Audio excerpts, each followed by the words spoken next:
So I spotted this tweet the other day on X, and I thought it was pretty ironic coming from, of all people, Elon Musk. Elon Musk shares video of Milei attacking social justice.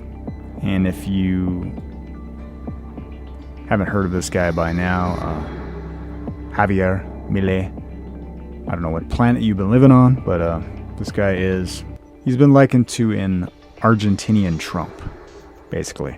And you can still go to the weforum.org, World Economic Forum website, where they conveniently got rid of the video. It says no session playback available, of this World Economic Forum on Latin America investing in human capital, which starred none other than Mr. Javier Milei, President-elect Argentina government. And so yet again, you have one of these guys with World Economic Forum ties, but he carries around a chainsaw, so that makes him legit, right guys?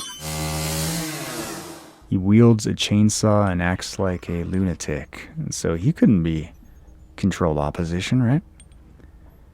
He couldn't be a hand-picked populist by the same globalist who was it, Klaus Schwab, who bragged about how they infiltrate the cabinets.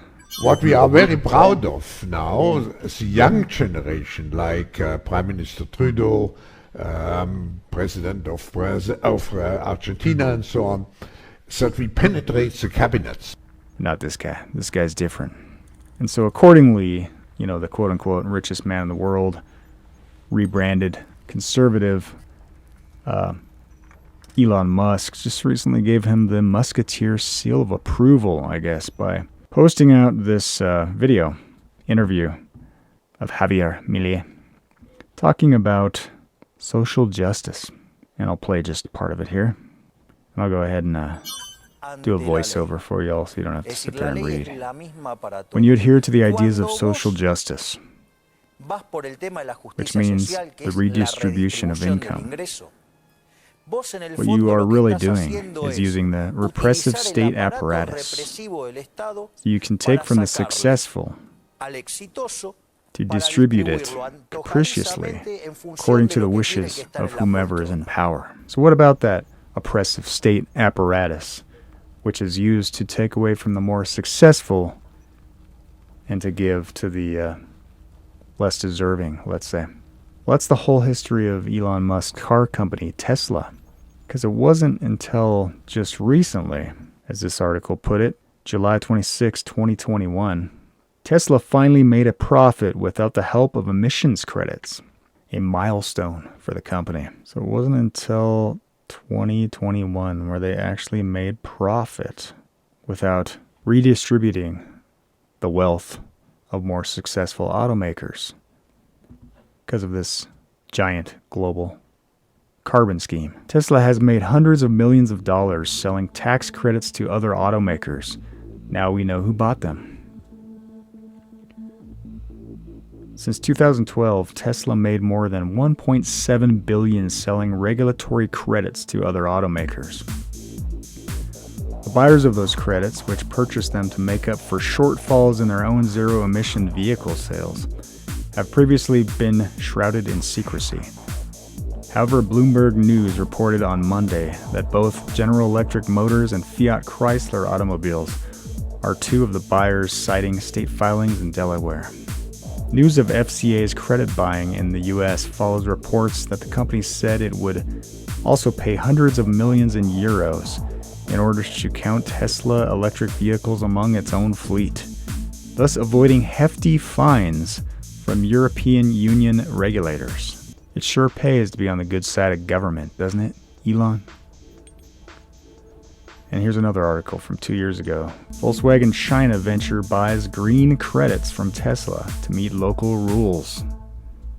And I just skipped down to here. Manufacturers of less polluting vehicles are awarded green credits that can be offset against negative credits for producing more polluting vehicles. The credits can also be bought and sold to ensure compliance with overall targets, though trade is usually between companies that are linked by a major stakeholder. And again, Tesla has previously sold credits to Fiat Chrysler, now part of Stellantis. Fiat Chrysler paid hundreds of millions of euros to pool its dirtier cars with Tesla's zero emissions vehicles to avoid steep fines. So Elon Musk, yes, Elon Musk, the guy who just a year ago, I think it was, decided to vote for the first time in his lifetime for a Republican. And all of a sudden, to seemingly everybody on the right, he's the superhero, Mr. Conservative, right? And there he is. Remember that nerdy guy? All of a sudden nowadays, he's looking a little bit more like something out of Blade Runner. And he's wearing Baphomet costumes and throwing out some scruff. Because you gotta compete with that tough guy image, right? If you're a token conservative. Whereas in this article, Tesla carbon credit sales reach record 1.78 billion in 2022. Tesla's carbon credit sales are making headlines again as it reached a new record in 2022. The company reported that Q4 carbon credit sales jumped 47% year over year. Tesla has been generating revenue from sale of carbon credits for at least 8 consecutive quarters. These credits, also known as carbon offset credits or carbon allowances, are a way for companies to offset their carbon emissions by investing in renewable energy and other carbon reduction projects. Tesla has been selling carbon credits to other automakers. In 2019, the company made headlines when it reportedly earned $357 million from the sale of carbon credits to other car companies that did not meet emission standards set by California Air Resources Board, or CARB. Catchy, huh? This allowed these companies to comply with regulations without having to make significant changes to their own operations. Sounds to me a little bit like corporate blackmail, doesn't it? Tesla has seized the net zero market through many revenue streams, including vehicles, solar installations, and carbon credits. But the rise of Tesla's carbon credit sales over the years has proven a steady contribution to revenues and profits. Rising high annual Tesla carbon credit sales. Here's a little graph. So these are in the millions right here. 2018, 400 million. 2019, 600 million. 2020, and that's up to like $1.5 billion. 2021, right around the same mark. And 2022, it's getting even higher. So there's no wonder why Elon Musk has repeatedly called for a carbon tax. It is, after all, part of his business model. It is the driving force behind Tesla. Elon Musk's growing empire, fueled by $4.9 billion in government subsidies. This article is from May 30th, 2015. Now let me skip down here. Musk and his company's investors enjoy most of the financial upside of the government support, while taxpayers shoulder the cost. It's not that hard to be the richest man in the world, I guess, right? As long as you have the government funneling all that taxpayer money your way, stealing from the poor, giving to the rich, I guess. The payoff for the public would come in the form of major pollution reductions, but only if solar panels and electric cars break through as viable mass-market products. And it goes on with just a few different examples of payouts that Elon Musk's companies have gotten from the taxpayers. New York State is spending $750 million to build a solar panel factory in Buffalo for Solar City, one of Elon Musk's companies. The San Mateo, California-based company will lease the plant for $1 a year. It will not pay property taxes for a decade, which would otherwise total an estimated $260 million. The federal government also provides grants for tax credits to cover 30% of the cost of solar installations. Solar City reportedly receiving $497.5 million in direct grants from the Treasury Department. That figure, however, doesn't capture the full value of the government's support. Since 2006, Solar City installed systems for 217,595 customers, according to a corporate filing. If each paid the current average price for a residential system, about $23,000, according to the Union of Concerned Scientists, the cost to the government would total about $1.5 billion, which would include the Treasury grants paid to Solar City.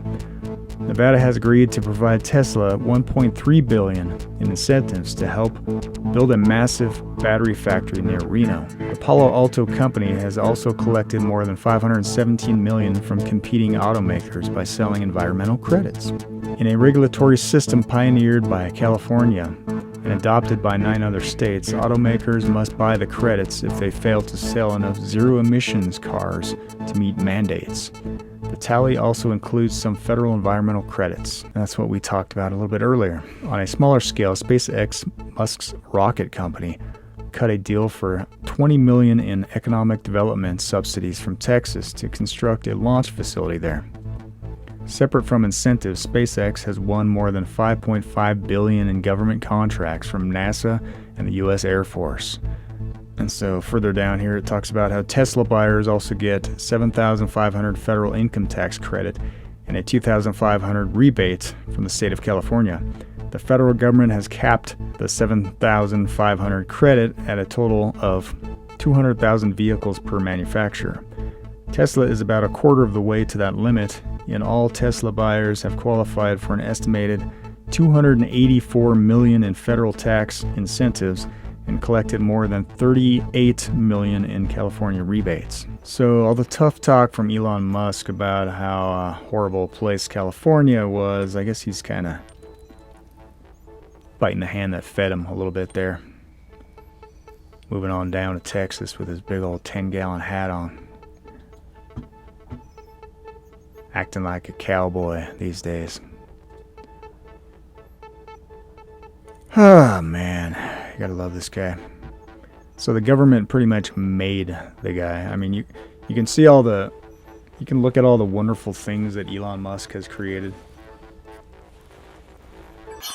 So whenever you see these amazing achievements from Elon Musk, whether it's rockets going up into outer space and coming back down and landing on the pad, or as everybody's all excited about lately is the Cybertruck and all these amazing developments. Keep in mind that that's pretty much government funded, aka taxpayer funded. I mean, all I got to say is where's my cut, right? Shouldn't we all be shareholders at this point? In Tesla, SpaceX, Twitter/X. Just a little bit of news from COP28.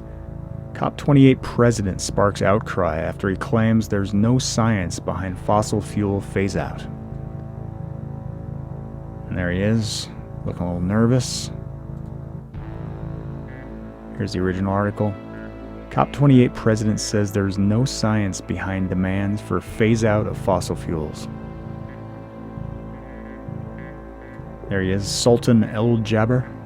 It's a great name, El Jaber. The president of COP28, Sultan El Jaber, has claimed there's no science indicating that a phase-out of fossil fuels is needed to restrict global heating to 1.5 Celsius. El Jaber also said phase-out of fossil fuels would not allow sustainable development, quote, unless you want to take the world back into caves, or as I call it, another dark ages. But that's exactly where they want to take the world, isn't it? With the agenda of these globalists to reach quote-unquote net zero, which you can't do without, eliminating a good portion of the Earth's population. But it's a convenient foot in the door for global government as well, isn't it? And a complete power grab of all the economies of the world. Because you can't have an economy without energy production.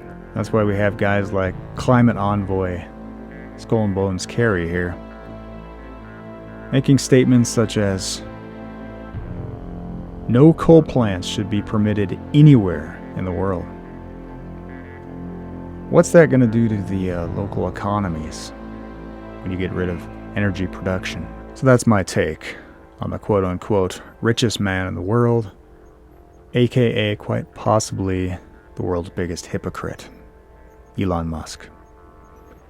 Thanks again for watching. This is Nightwatch N8. If you haven't yet, subscribe to the show and click on all notifications to catch my future episodes. Also, if it's within your budget, You can buy me a coffee. I think nowadays with inflation, it's somewhere between $4 and $5. Link is below in the description. Otherwise, least you can do is give me a thumbs up. God bless everybody. Once again, this is Nightwatch N8. I'll catch you next time. For now, signing out.